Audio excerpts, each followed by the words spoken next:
현재 그 포스터홈에서 케어받고 있는 아이들을 위해 활동하고 있는 미국 변호사가 한 명 계십니다.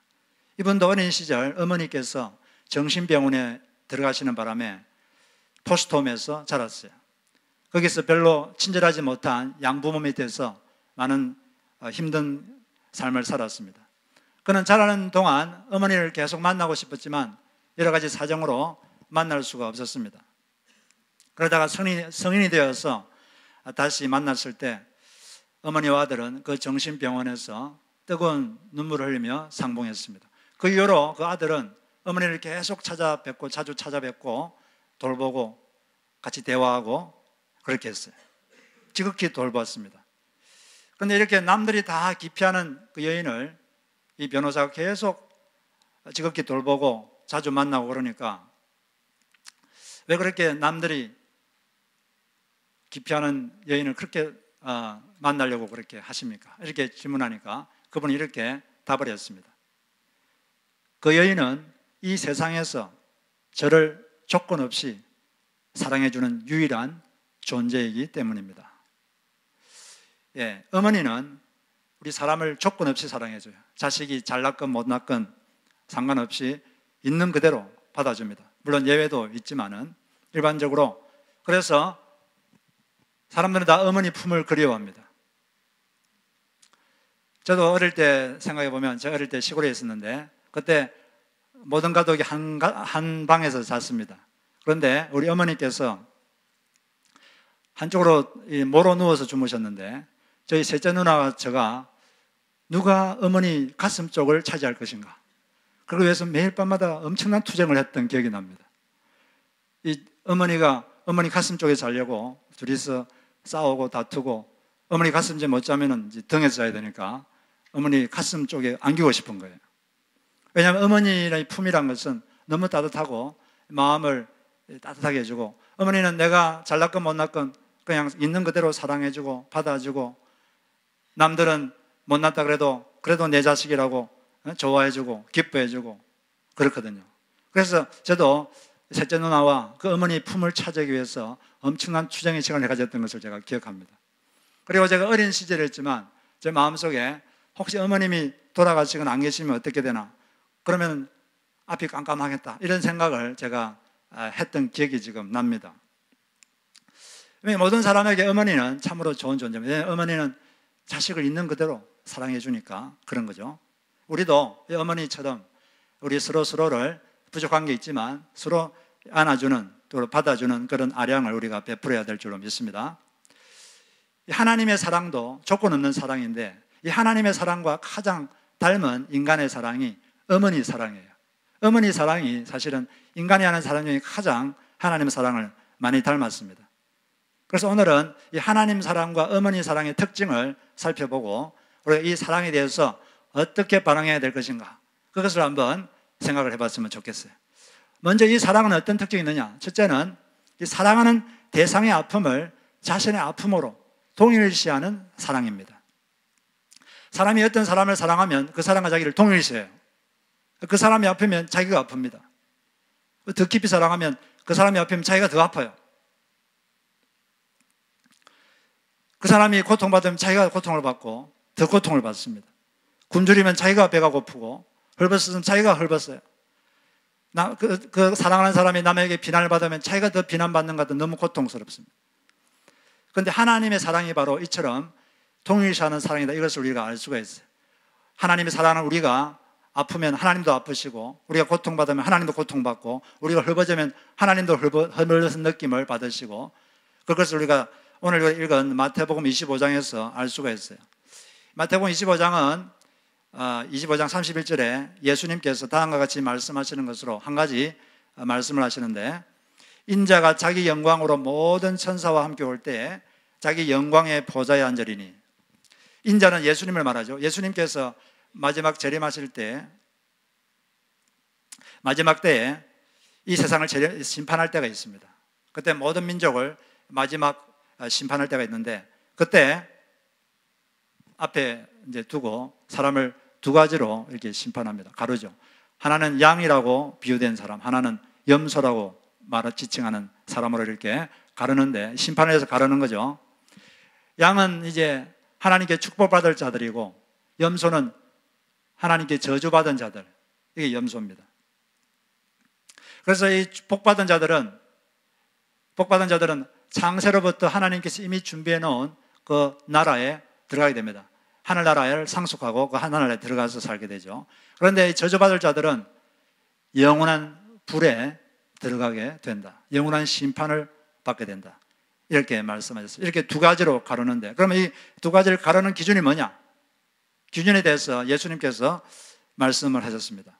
어떤 기준을 가지고 있냐면, 내가 줄일 때 먹을 것을 주었느냐? 내가 목마를 때 마시게 했느냐? 내가 나가내렸을 때 나를 영접했느냐? 내가 헐벗었을 때 옷을 입혔느냐?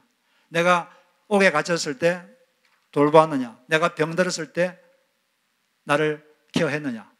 그것으로 기준을 삼겠다는 거예요. 그래서 이제 실제 그렇게 했을 때 합격한 양들이 있는데, 그 양들도 그렇게 답을 한다는 거죠. 아니, 예수님, 우리는 당신을 본 적도 없는데, 이 전 민족이 나와서 이렇게 하니까 우리는 예수님 본 적도 없는데 어떻게 당신을 우리가 헐벗었을 때 먹이고 굶주릴 때 먹이고 병들었을 때 돌봤다고 합니까? 당신 우리는 본 적도 없는데. 여러분들도 예수님 직접 본 적 없잖아요, 그죠? 예수님 본 적 있습니까? 없거든요. 그때 예수님께서 다음과 같이 말했어요. 내 형제 중에 지극히 작은 자에게 한 것이 곧 나에게 한 것이다. 이렇게 말씀하셨습니다. 이게 내 형제라 그랬는데, 마태복음에서 내 형제는 누굴 말하냐면 예수님께 속한 자들을 내 형제라 그럽니다. 이 두 군데 나오는데, 마태복음 12장 50절에 보면 누구든지 하늘에 계신 내 아버지의 뜻대로 하는 자가 내 형제요 자매요 어머니니라 하시더라. 그 다음에 마태복음 28장 10절에는 부활하신 다음에 성천하기 직전에 제자들에게 하신 말씀인데, 이에 예수께서 이르시되 무수하지 말라, 가서 내 형제들에게 갈릴리로 가라 하라. 거기서 나를 보리라 하시니라. 그래서 마태복음에서 내 형제라는 것은 예수님을 믿어서 예수님께 속한 자들, 이런 사람을 말하는 거예요. 그래서 예수님은 예수님께 속한 자들, 예수님이 사랑하는 사람들, 그 사람에게 한 것이 곧 예수님께 한 것이라는 거죠. 왜냐하면 사랑하니까 동일시하는 거예요. 자기에게 속한 자, 자기가 사랑하는 자가 감옥에 갇히면 예수님이 감옥에 갇힌 것 같은 고통을 느낍니다. 자기가 사랑하는 그 사람이 못 먹으면 마치 예수님이 굶는 것처럼 그런 고통을 느껴요. 그리고 자기가 사랑하는 그 사람, 여러분 한 사람 한 사람이 병들어 있으면 예수님께서 병든 것 같은 그런 고통을 느끼십니다. 그리고 여러분들이 감옥에 갇히면 예수님이 직접 감옥에 갇힌 것 같은 고통을 느껴요. 그런데 그렇게 고통을 느끼고 있었는데 누가 와가지고 헐벗은 여러분에게 옷을 주면 그건 곧 누구한테 준 겁니까? 예수님한테 준 거예요. 예수님이 너무 가슴이 아팠는데 누가 와서 여러분에게 헐벗고 있는 사람에게 뭘 주면 이 예수님한테 준 거예요. 예수님이 너무 고통스럽다, 고통이 싹 없어지는 거예요. 그리고 예수를 믿는 여러분, 아주 작은 여러분에게, 작은 자들에게 병들었을 때 가서 치료해주고 케어해주고 그랬을 때 예수님이 그 사람 때문에 너무나 고통스러웠는데 누가 와서 케어해줄 때 예수님이 케어를 받고 그 고통이 없어진다는 거예요. 왜냐하면 예수께서는 이처럼 우리를 사랑하시기 때문에 동일시한다는 겁니다. 우리가 아프면 같이 아프시고, 여러분들이 누구에서 욕을 들어서 마음이 고통스러우면 예수님도 고통받고 그런 거예요. 어떤 사람은 그렇게 질문하죠. 하나님, 제가 그렇게 힘들 때 당신은 도대체 뭘 하고 있었습니까? 그때 이렇게 물어보면 하나님께서는 뭐라고 답할까요? 나도 그때 너와 같이 고통받고 있었다. 이렇게 답을 할 겁니다. 고통받았을 때 왜 빨리 안 구해 주셨습니까? 이렇게 말하면 우리는 거기에 대한 답은 모르지만 한 가지 분명한 건 우리가 고통 속에 있을 때 예수께서도 같이 우리와 고통을 받고 있다는 거예요. 그래서 이렇게 동일시하는 정도는 얼마나 사랑하느냐, 그 사랑의 정도에 의해서 동일시하는 정도가 결정됩니다. 우리가 TV를 볼 때 어떤 사람이 힘들어하고 전쟁터에서 다치고 못 먹고 병들고 이런 사람 보면 좀 마음이 아파요. 마음이 아프지만 마음이 아픈 정도지 뭘 가서 우리가 직접 행동할 정도로 그렇게 절절하지는 않습니다. 근데 만약에 자기 자녀가 어디 멀리 외국 갔는데 거기 전쟁이 나가지고 파편 맞아가지고 다쳤다. 또 거기서 병이 들었다. 그러면 만사를 제쳐놓고 자식에게 달려갈 겁니다. 왜냐하면 사랑하는 정도가 깊으니까 이 동일시하는 정도가 깊은 거죠. 그래서 하나님께서는 이처럼 우리에게 우리가 아프면 같이 아파요. 우리가 병들면 같이 고통스럽고 우리가 힘들면 같이 힘들어 하십니다. 이것이 하나님의 마음입니다. 그런데 이렇게 예수님의 형제, 자매, 예수님께 속한 자들 중에 지극히 작은 자가 이렇게 헐벗고 병들고 아프고 그렇게 있는데 주변 사람이 안 도와주고 내몰라라 그러고 나는 그냥 여행 다니면서 고통받고 있는데도 가만히 내버려두면 예수님이 고통받는 거죠. 이처럼 예수께서는 예수께 속한 자들, 예수님이 사랑하는 자들이 고통받으면 같이 고통하는 그런 사랑을 갖고 있습니다. 어머니들도 마찬가지예요. 여러분들 어머니들이 되게 많으신데 여러분들 자식이 아프면 자기가 아픈 것 같죠? 자기가 더 아프죠, 사실은. 더 아프고 자식이 남한테 욕을 들으면 자기가 모욕당한 것처럼 그런 더 큰 고통이 있습니다. 그리고 자식이 병이 들면 자기가 더 아파요. 저도 딸 둘이가 있는데 딸 둘이가 시원치 않아가지고 처음에 태어났을 때 큰 딸은 바로 ICU에 들어가서 한 1, 2주 있었고 셋째 딸은 태어난 지 한 달 만에 또 폐병이 걸려가지고 ICU에 들어갔어요. 조그만한데 그 애가 조그만하잖아요. 거기 막 온갖 바늘이 다 꼽혀 있고 그런 걸 보니까 마치 제 몸에 막 바늘이 꼽힌 것 같은 그런 고통을 느낄 수 있었어요. 왜냐하면 사랑하니까 이 아픔이 느껴지는 거죠. 어머니들은, 아버님도 마찬가지지만 어머니들은 자식이 아프면 같이 아픕니다. 더 아프죠. 그런 의미에서 볼 때 예수의 어머니 마리아는 얼마나 아팠을까 그런 생각을 해봅니다. 예수님께서 태어나신 지 40일 됐을 때 성전에 이제 정결의식을 하러 갔는데 그때 시몬이라는 선지자가 예수와 마리아의 삶에 대해서 예언을 했어요. 그때 누가복음 2장 34절을 보면 이렇게 되어 있는데 공동 번역으로 보면 시몬은 그들을 축복하고 나서 아기 어머니 마리아에게 이렇게 말하였다. 이 아기는 수많은 이스라엘 백성을 넘어뜨리기도 하고 일으키기도 할 뿐이십니다. 이 아기는 많은 사람들의 반대를 받는 표적이 되어 당신 마리아의 마음은 예리한 칼에 찔리듯 아플 것입니다. 그러나 이 아기는 반대자들의 숨은 생각을 드러나게 할 것입니다. 이 아기 때문에 마리아 당신의 마음은 칼로 찔린 것 같은 그런 고통을 당할 거라는 거죠. 실제로 예수님은 이 종교 권력자들에게 많은 비판을 받았어요. 많은 비방을 받고 여러분 자식이 남한테 비난을 받고 비방을 받으면 그걸 옆에 지켜보는 여러분 마음이 어떨까요? 기분이 좋을까요? 여러분 가슴이 찢어질 겁니다. 자식이 욕을 듣고 비판받고 비난받으면 엄청나게 고통스러운 거예요. 그러니까 여러분 남들 함부로 정죄하지 마시기 바랍니다. 그 하늘 아버지가 보고 있어요. 하나님께서 아주 고통스러워 하십니다. 그리고 그것도 힘든데 나중에 예수님이 자기 아들이 고문당하잖아요. 채찍질 맞아서 막 살점이 떨어지고 온 피가 낭자하고 거기다가 또 끌고 가가지고 십자가에다가 손에 받아 대못을 받고 그걸 옆에서 마리아가 다 지켜보고 있었어요. 여러분 자기 자식이 자기 눈앞에서 고문당하는 걸 두 눈 뜨고 지켜볼 수 있는 사람이 있겠습니까? 예, 그런 강심장은 별로 없을 것 같아요. 저희 교인들 중에는. 마리아가 엄청나게 고통을 당한 거죠. 가슴에 예리한 칼을 찌른 것 같은 그런 고통을 내가 받을 것이다. 이렇게 말했는데 실제로 그런 고통을 받았어요. 그런데 우리 어머니들도 우리 아버님들도 사실은 자식을 키우는 과정에서 다 그런 아픔을 다 겪습니다. 자식이 아프면 같이 아프고 자식이 누구한테 욕을 들으면 같이 욕을 받는 느낌이 들어서 너무 고통스럽고 같이 아픔을 느끼니까 그런 거죠. 이렇게 여러분들을 키우면서 이렇게 아파하신 그 부모님들, 특히 어머니, 그 어머니께 오늘은 특별히 지금까지 키워주셔서 감사하다 이걸 표현하는 시간입니다. 뭐 여기 계신 분들은 어머니께서 살아계신 분도 있고 돌아가신 분도 계시겠지만 여하튼 그런 우리 어머니들에 대해서 우리가 깊이 감사하는 그런 시간을 가져야 될 줄로 믿습니다. 특별히 하늘 부모님, 하나님께도 우리가 아파할 때 같이 아파하시고 우리가 평생 우리와 동일시하시고 내가 고통받을 때 같이 고통받아 하시는 그 하늘 아버지께도 우리가 감사를 드려야겠어요. 근데 여기서 우리 어머니들이 한 가지 조심할 게 있어요. 그게 뭐냐면 자식이 불쌍하다고 해서 옳지 않은 것까지 괜찮다고 말하는 우를 범하지 말아야 됩니다. 일부 어머니들은 또 아버님들은 너무 자식이 불쌍하고 가엾다는 생각이 들면 안 되는 것도 된다 그러고 해서는 안 되는 것도 해도 된다 그러고 이렇게 그냥 내버려 두는 수가 있어요. 가여우니까, 불쌍하니까. 그래서 우리가 가끔씩 한국 신문에 보면 가끔 그런 이야기가 나오는데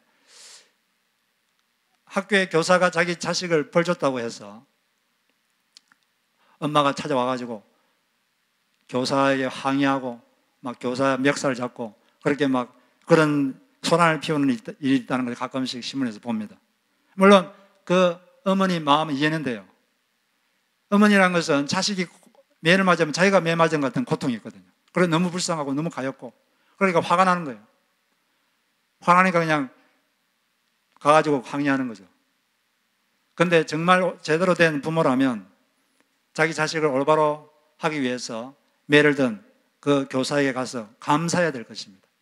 물론 불쌍하지만 가엾지만 자식이 똑바로 되려면 그런 과정도 필요하기 때문이죠.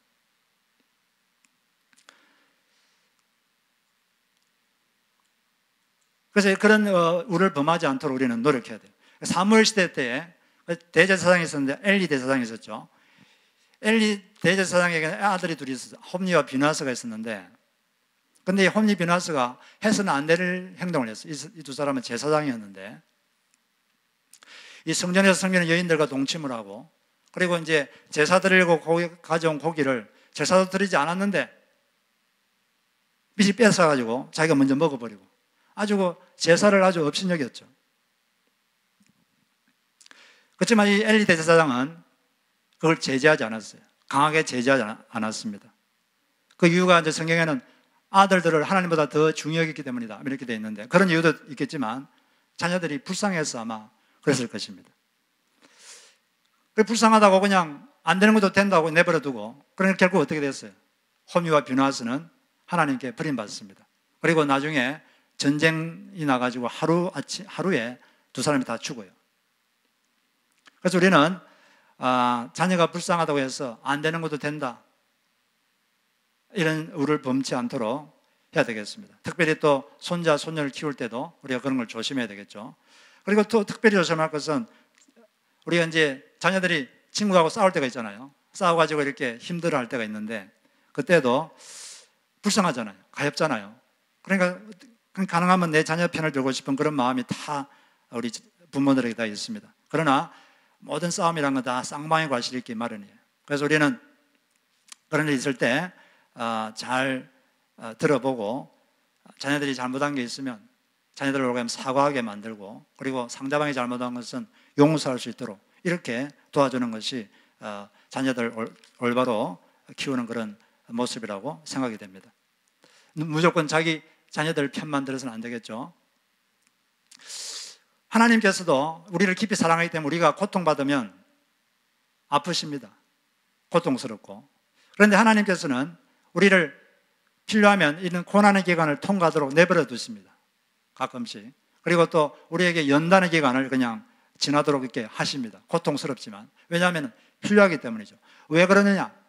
히브리서 12장 10절에 보니까 우리의 유익을 위하여 하나님의 거룩하심에 참여하도록 하기 위해서다. 이렇게 말하죠. 우리의 유익을 위하여 우리가 하나님의 거룩하심에 참여하도록 하기 위하여 필요할 때는 고난을 통과하도록 내버려 두신다는 거예요.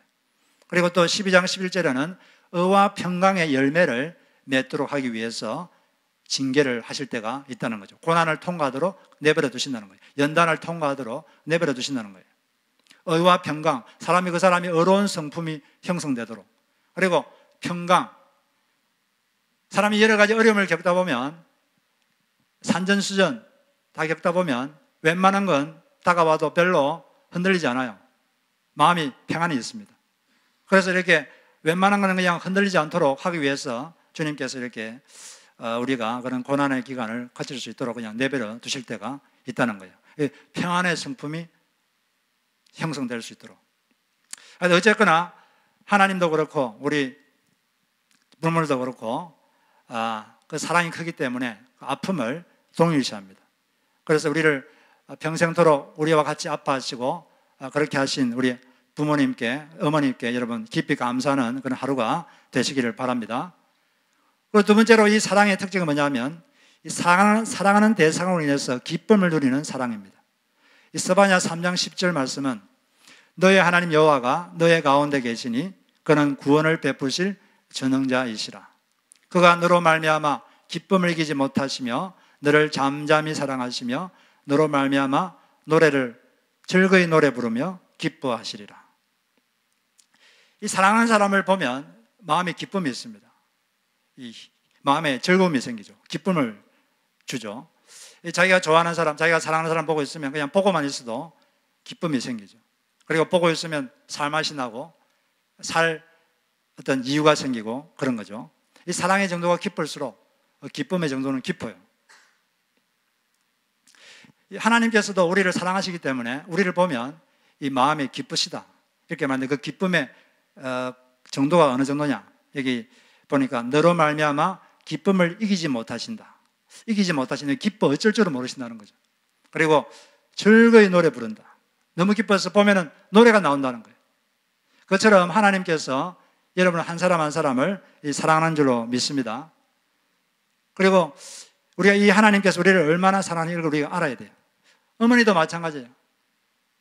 우리가 뭐 대단하지 않아도 다른 사람은 나를 싫어해도 어머니는 나를 좋아해 주시고 기뻐해 주시고 너가 최고야 그렇게 안아주시고 그런 것이 인간에게 필요해요. 인간이 제대로 기능하려면 사랑을 충분히 받아야 됩니다. 사람이 사랑을 못 받으면 사람이 마음이 공허해져요. 허해집니다. 마음이 구멍이 뻥 뚫려가지고 이 허한 마음을 메울 길이 없어요. 그래서 어릴 때 뭐 부모님이 헤어진다든 여러 가지 이유 때문에 부모님의 사랑을 충분히 못 받고 자라면 마음이 허해져요. 이 허한 마음을 어떻게 메꿔보려고 이것저것을 막 합니다.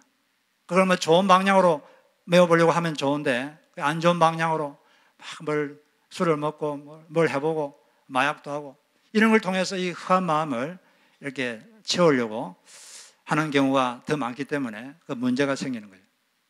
그래서 사람은 충분히 사랑을 받아야 됩니다. 사람에게 왜 문제가 생기느냐, 사람의 정신에 왜 문제가 생기느냐, 이유는 딱 한 가지예요. 사랑받아야 될 사람에게 사랑받지 못해서 인간의 정신에는 문제가 생깁니다. 나를 사랑해줘야 될 그 사람한테 사랑을 못 받아서 그런 거예요. 그래서 어릴 때 부모님한테 충분히 사랑을 받은 자녀들은 정신이 안정이 됩니다. 마음이 되게 여유가 있고 마음이 되게 안정되어 있어요. 성격이 이렇게 온유하고. 여러분 자녀들을 충분히 사랑해 주시기를 바랍니다. 손자, 손녀들 충분히 여러분 사랑해 주시기 바라요. 저도 그래서 우리 자녀들 3명 있는데 저는 자주 이렇게 안아줍니다. 특히 딸들은 이 아버지의 사랑을 받을 필요가 있기 때문에 특히 우리 2딸은 제가 자주 이렇게 꼭 안아줘요. 한 10초 정도.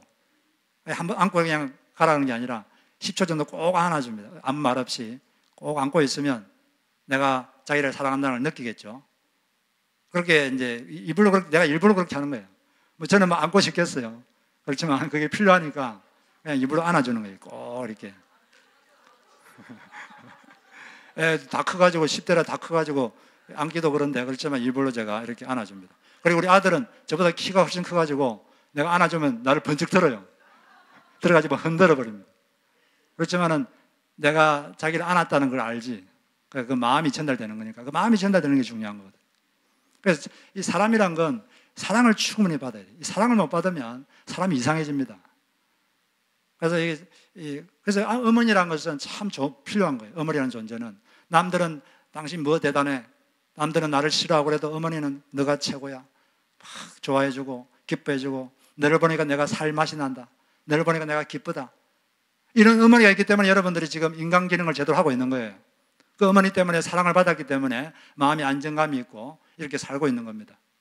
그 어머니들께 여러분 감사하시기 바랍니다. 우리 자녀들을 충분히 여러분 사랑해 주시기 바랍니다. 어떤 암에 걸리신 78세 된 한 어머니가 임종 전에 자녀들에게 유언을 작성한 것이 여러 사람의 마음을 뭉클하게 한 적이 있는데 다음과 같이 유언을 적었어요.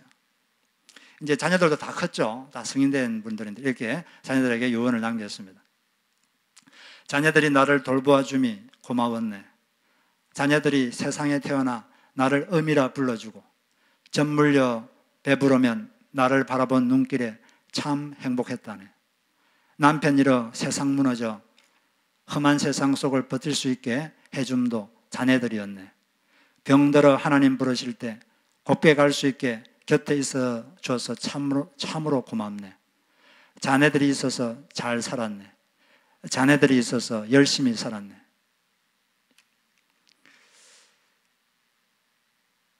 딸아야 맏딸 노릇 버거웠지. 큰아들아 맞이 노릇 하느라 힘들었지. 둘째야 일찍 어머니 곁 떠나 홀로 서느라 힘들었지. 막내야 어미젖이 시원치 않음에도 공부하느라 힘들었지. 고맙다, 사랑한다, 그리고 하늘에서 다시 만나자. 이처럼 이런 유언을 적었다는데 우리 어머니들은 자식을 볼 때 이렇게 기쁩니다. 그리고 그 기쁨을 이렇게 자식이 표현해 주니까 자식들도 자존감이 생기고 이렇게 마음에 안정감이 생겨서 인생을 잘 살아갈 수 있는 거예요. 이처럼 흠이 많고 대단치 않은 우리를 기뻐해 주고 좋아해 주고 아껴준 부모님들께 여러분 감사를 충분히 표현하시기를 바랍니다.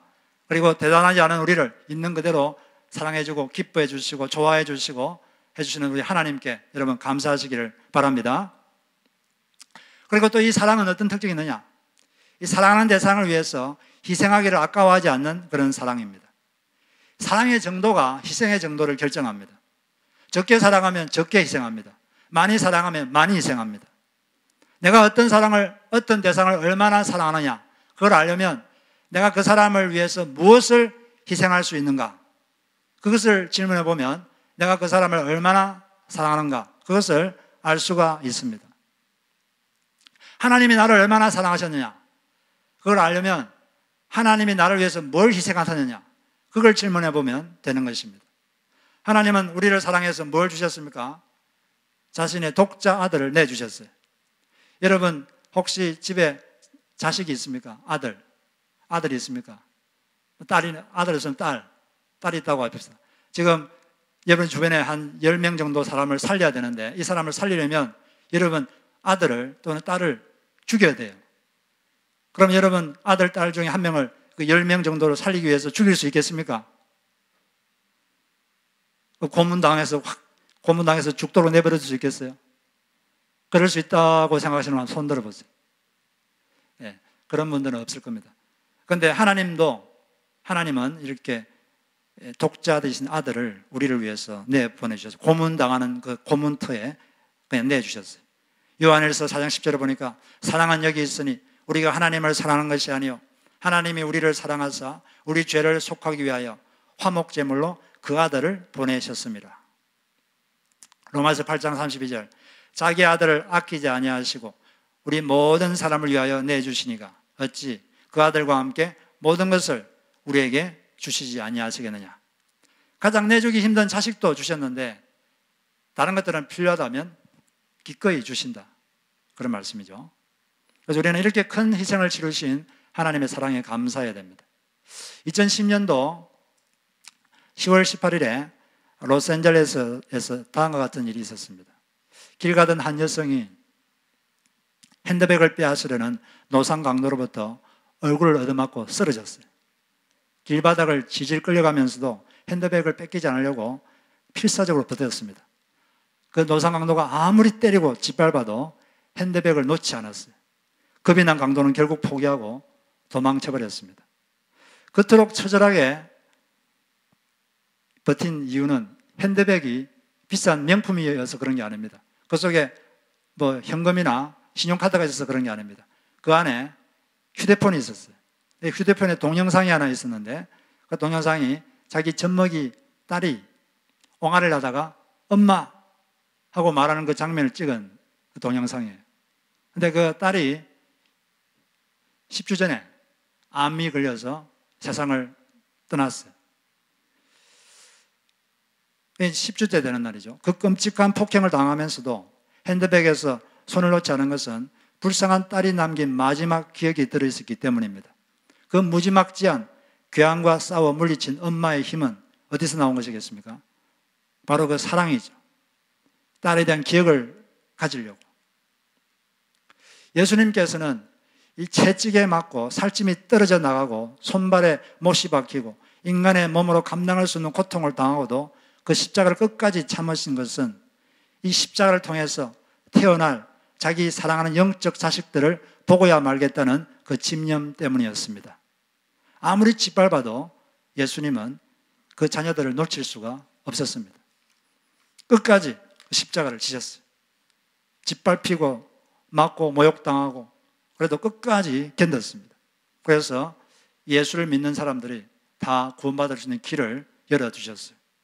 베드로전서 3장 18절에 보니까 그리스도께서도 단번에 죄를 위하여 죽으사 의인으로서 불의한 자를 대신하셨으니 이는 우리를 하나님 앞으로 인도하려 하심이라. 우리가 구원받는 것은 여러분이 착한 일을 많이 해서 구원받는 게 아닙니다. 내가 도덕적으로 선하다고 해서 구원받는 게 아니라 내가 뭘 했느냐 이게 구원받는 게 아니라 예수께서 이미 하신 일, 그분이 하신 일, 그걸 근거로 우리는 그분의 보혈 피로 구원을 받는 것이죠. 이처럼 우리를 사랑하신 하나님, 그분께 우리가 감사로 보답해야 되겠죠. 그런데 성경을 읽어보면 하나님은 이스라엘 민족들에게 나는 너를 무궁한 사랑으로 사랑했다 이렇게 사랑했는데 이스라엘 민족들은 하나님을 배반했어요. 그래서 하나님께서 예레미야 2장 5절에 보니까 나 여호와가 이와 같이 말하노라 너희 조상들이 내게서 무슨 불의함을 보았기에 나를 멀리하고 가서 헛된 것을 따라 헛되이 행하였느냐. 이런 식으로 하나님이 아주 통탄하고 계시죠. 하나님의 사랑을 이렇게 그냥 저버린 거죠. 여러분 신앙생활이 뭡니까? 신앙생활이라는 건 뭘 뜻합니까? 신앙생활이라는 것은 하나님의 사랑을 더 깊이 아는 거예요. 더 깊이 알고 누리는 것. 그리고 그 하나님의 사랑에 보답하면서 사는 것. 이게 신앙생활입니다. 하나님의 사랑을 더 깊이 알고 그 사랑에 보답하며 사는 것. 이게 신앙생활이에요. 동시에 우리는 지금까지 어머니들, 우리 부모님들이 우리에게 베풀어진 희생, 그걸 안아드리고 감사해야 됩니다. 예수님께서는 십자가에 달린 그 처참한 상황에서도 남아있을 어머니 마리아의 그 노후를 걱정하시고 노후 대책을 수립하셨어요. 그 요한복음 19장 26절 27절에 보면 그 십자가 옆에 제자 요한이 서 있었고 마리아가 서 있었는데 먼저 요한에게 이렇게 말했어요. 보라 내 어머니라. 오늘부터 마리아가 너의 어머니다. 어머니로 모셔라. 그리고 그때부터 요한이 죽을 때까지 마리아를 자기 집에서 섬겼어요. 예수님은 성경에 있는 것처럼 끝까지 그 십자가의 처참한 고통, 얼마나 고통스럽게 그 가운데서도 어머니의 노후를 걱정하셨어요. 왜냐하면 하나님의 뜻이 부모를 공경하는 거거든요. 그래서 그 말씀대로 실천한 겁니다. 에베소서 6장 2절에 보니까 내 아버지와 어머니를 공경하라. 이것이 약속이 있는 첫 계명이니 이로써 너가 잘되고 땅에서 장수하리라. 여러분이 잘되고 하나님이 잘되고 땅에서 장수 건강하게 사는 비결 중에 하나가 뭐냐? 부모를 공경하는 거예요. 그래서 부모님과 좋은 관계를 맺는 게 상당히 중요합니다. 어떤 분들 보면 부모님하고 좀 관계가 이렇게 막힌 분이 있어요. 부모님하고 뭔가 관계가 막히고 그런 분들은 부모님과 관계를 터야 돼요.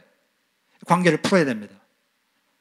안 그러면 인생에 여러 가지 어려움이 있을 수 있어요. 그래서 부모님이 잘못한 게 있으면 이해해드리고 그런 상황에서 그럴 수밖에 없었겠구나. 또 용서해드리고. 부모님도 죄인이잖아요. 우리 다 죄인 아닙니까? 다 죄성했기 때문에 완전하게 행동할 수가 없어요. 이해해드리고 필요하면 용서도 해드리고 그렇게 해서 관계를 풀어야 됩니다. 안 그러면 뭔가 문제가 생길 수 있어요. 그래서 우리가 부모를 공경해야 됩니다.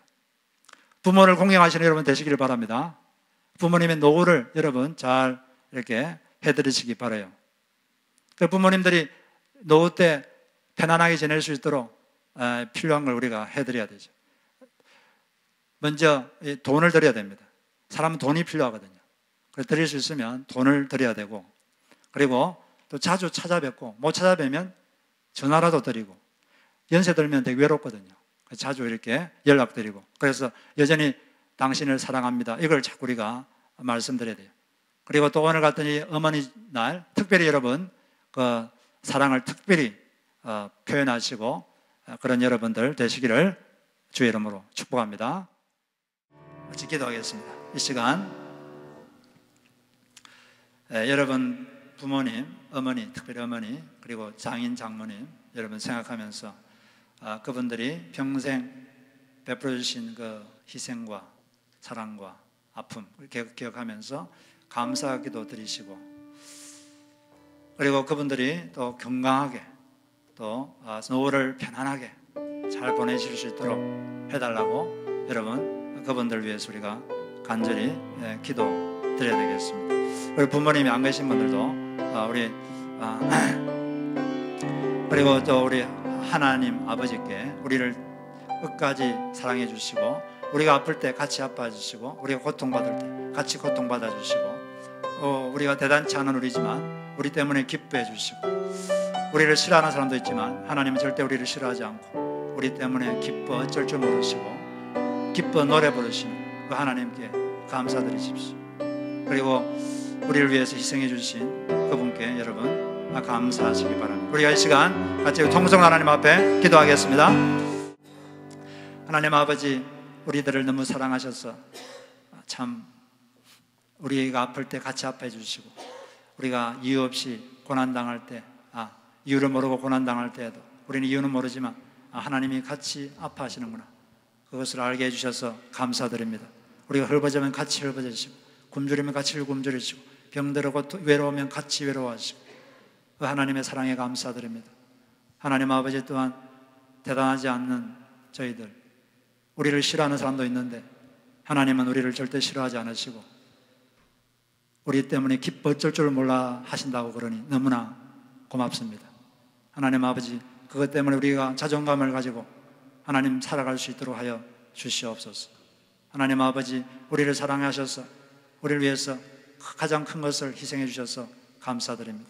그 하나님 사랑을 더 깊이 알게 하시고 그 사랑을 보답하며 살아가는 신앙생활 될 수 있도록 하여 주옵소서.